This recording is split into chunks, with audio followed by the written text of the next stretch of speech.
Hi, I'm Abby Reba with Harbor Sales, here to talk to you about what you can do with the crosshair lens in the ViviLux 3-in-1 laser. I'm going to turn the laser on so that you can see the crosshairs and see what a bright red crosshair lines you get.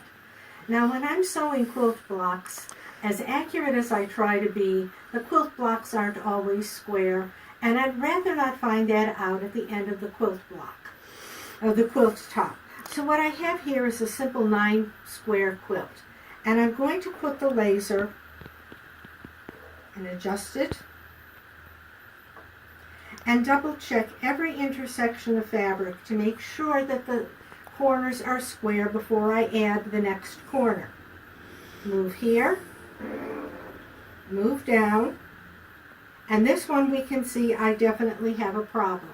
So right now I would be stopping, restitching these two squares together before double checking that they're square and then moving on to the next square.